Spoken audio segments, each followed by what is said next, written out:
Langsung aja nih bayangin perjalanan panjang sebatang pohon sampai dia benar-benar diakui sebagai kayu yang legal. Di ulasan kali ini kita bakal bedah tuntas mesin birokrasi di balik itu semua, yaitu sistem penata usahaan hasil hutan, atau yang sering disingkat PUHH. Kita bakal ikutin bareng-bareng siklus hidup sebatang kayu, dari yang tadinya cuma titik koordinat di rencana hutan, ditebang, dikasih barcode canggih, sampai pajaknya masuk ke kas negara.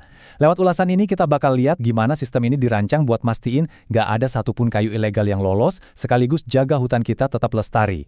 Rute kita hari ini bakal ngelewatin 6 titik penting, mulai dari konsep dasar PUPH, tahap perencanaan, pemanenan, pengangkutan, kewajiban bayar ke negara, sampai ujungnya di pengawasan dan sanksi administratif. Oke, kita mulai dari titik pertama ya, yaitu konsep dasar sistem PUHH.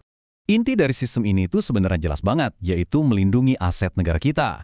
Sesuai amanat Peraturan Pemerintah Nomor 23 Tahun 2021, PUHH ini ibarat payung hukum raksasa. Dia mencatat dan melaporkan setiap aktivitas kehutanan kita secara komprehensif. Dari awal banget direncanain sampai kayunya laku dipasarkan. Jadi nggak ada tuh cerita satu ranting pun yang bisa keluar dari hutan negara tanpa ketahuan sama sistem ini. Nah, yang bikin beda, PUHH yang modern ini udah ninggalin cara-cara lama. Kalau dulu pengawasan manual dari atas ke bawah, itu bikin birokrasi super kaku, sekarang sistemnya jalan di atas 2 pilar utama. Pertama, self-assessment. Perusahaan harus mandiri ngitung kewajiban mereka sendiri. Kedua, integrasi sistem. Semuanya udah full digital. Sistem informasi PUHH langsung ngobrol dan sinkron dengan sistem penerimaan negara atau SIPNBP. Ini benar-benar ngasih kepercayaan penuh ke pemegang izin. Tapi ya gitu, tanggung jawabnya juga otomatis jadi mutlak. Lanjut ke tahap kedua, yaitu tahap perencanaan hutan. Perlu kita ingat, kayu legal itu mulainya dari kertas, jauh sebelum gergaji mesin dinyalakan. Hierarki rencananya panjang nih, dari tingkat nasional turun ke provinsi, masuk ke rencana usaha 10 tahunan, baru dipecah jadi rencana operasional tahunan atau RKTPH. Tapi tahu nggak apa yang paling revolusioner semenjak berlakunya Undang-Undang Cipta Kerja? Sekarang ada fitur self-approval.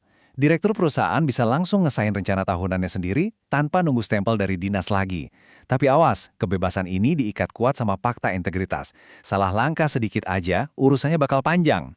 Terus, dari mana mereka bikin rencana operasional tahunan itu? Dari sebuah proses wajib yang namanya timber cruising.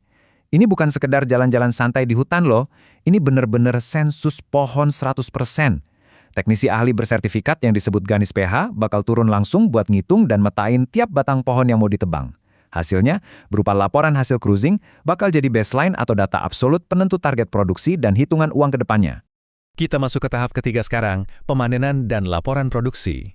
Oke, rencana udah di ACC, sensus pohon juga udah kelar. Sekarang waktunya eksekusi penebangan di lapangan. Penebangan dilakukan pakai sistem silvikultur yang sesuai, terus kayunya ditarik atau disarat ke tempat penimbunan kayu hutan. Di titik kumpul inilah, si ahli Ganis PH tadi bakal ngukur kayunya secara super teliti. Hasil ukurannya kemudian dirangkum jadi LHP kayu atau laporan hasil produksi kayu tiap akhir bulan. Kenapa ini krusial banget? Karena laporan ini ibarat titik nol argometer tagihan negara mulai jalan. Dan ini bagian favorit saya, pelacakannya udah canggih banget. Tiap ujung batang kayu yang udah selesai diukur, bakal ditempelin stiker barcode atau QR code. Kalau kalian scan kode ini, kalian langsung bisa ngelihat rekam jejak digital si kayu, mulai dari dia tumbuh di petak hutan sebelah mana, sampai nanti dia masuk ke pintu pabrik. Teknologi pelacakan ini benar-benar nutup rapat celah buat kayu gelap masuk ke rantai pasok kita. Tahap keempat, pengangkutan dan pengolahan kayu. Biarpun kayu kita tadi udah punya KTP digital berupa QR Code, dia sama sekali nggak boleh pindah sejengkal pun tanpa paspor yang benar. Nah, dokumen paspor utamanya itu SKSHK, dokumen wajib dari sistem SIPUUH untuk balok kayu atau kayu olahan.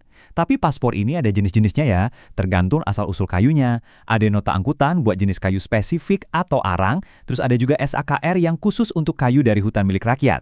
Intinya sih simple, beda asal-usulnya, beda juga jenis paspor yang harus dicetak. Selama perjalanannya, kayu-kayu ini juga nggak bisa berhenti sembarangan loh, ada aturannya. Kalau masih berupa log baru dan posisinya di dalam area izin perusahaan, disimpannya di TPK hutan.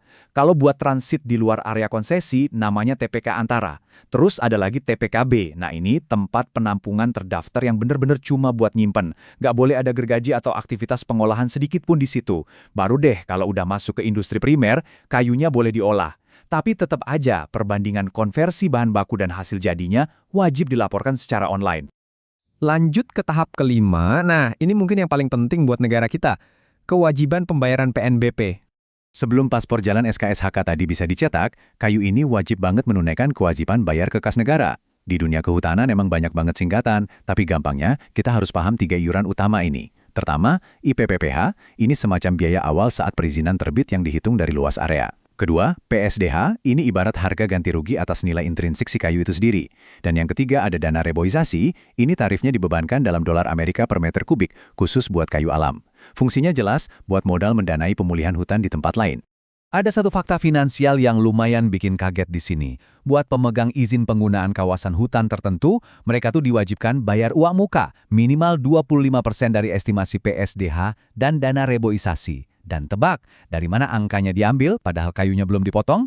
Langsung dari data sensus timber cruising 100% yang kita bahas di awal tadi. Jadi, bahkan sebelum alat berat mulai nebang, negara udah pegang jaminan di awal. Pinter kan? Nah, disinilah letak cerdasnya integrasi antar sistem ini. Perusahaan masukin data produksi mereka ke SIP NBP, otomatis sistem ngeluarin kode tagihan, dan mereka bayar deh ke kas negara. Habis itu, mereka dapat resi pelunasan yang namanya NTPN. Kunci utamanya ada di sini. Paspor jalan kayu di aplikasi Sipuhu itu bakal terus terkunci otomatis. Sistem baru mau buka gemboknya kalau resi NTPN tadi udah tervalidasi masuk. Jadi kalau belum lunas bayar ke negara, kayunya benar-benar terkurung secara digital di dalam hutan. Sama sekali nggak bisa pindah. Terakhir, bagian ke-6, pengawasan dan sanksi administratif. Di atas kertas, alur digital ini emang kelihatan solid banget ya. Tapi gimana ceritanya kalau ada yang nekat nyoba ngakalin?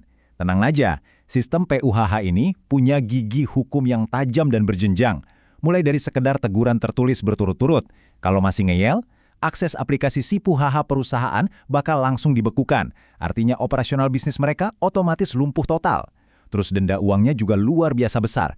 Bahkan di titik ekstrim, pemerintah bisa merampas kayunya secara paksa sampai ngeluarin jurus pamungkas, pencabutan izin secara permanen tanpa ampun. Kalau udah urusan uang negara, aturan mainnya benar-benar nggak ada kompromi. Perusahaan cuma dikasih waktu tenggang 30 hari kalender sejak laporan produksi dibuat buat melunasi tagihannya. Telat bayar 1 hari aja, denda 2% yang diakumulasikan per bulan bakal langsung aktif dan jalan otomatis. Ini bukti nyata kalau disiplin administrasi itu dijaga mati-matian demi ngelindungin perputaran roda ekonomi negara kita. Jadi, kalau kita tarik benang merahnya, ada satu pertanyaan krusial nih buat kita pikirin bareng. Dengan mengurung seluruh aktivitas penembangan ke dalam satu pipa digital yang terintegrasi, transparan, dan super ketat dari hulu ke hilir kayak gini, apakah kita udah benar-benar bisa menjamin ekosistem hutan Indonesia bakal lestari buat generasi mendatang? Pada akhirnya sih, secanggih apapun sistem birokrasinya, semua bakal balik lagi ke integritas manusia yang menjalaninya di lapangan. Tapi fondasi digital yang udah kita kupas tuntas barusan, jelas merupakan langkah maju yang patut banget kita apresiasi. Menurut kalian gimana? Sampai ketemu di ulasan seru kita selanjutnya ya!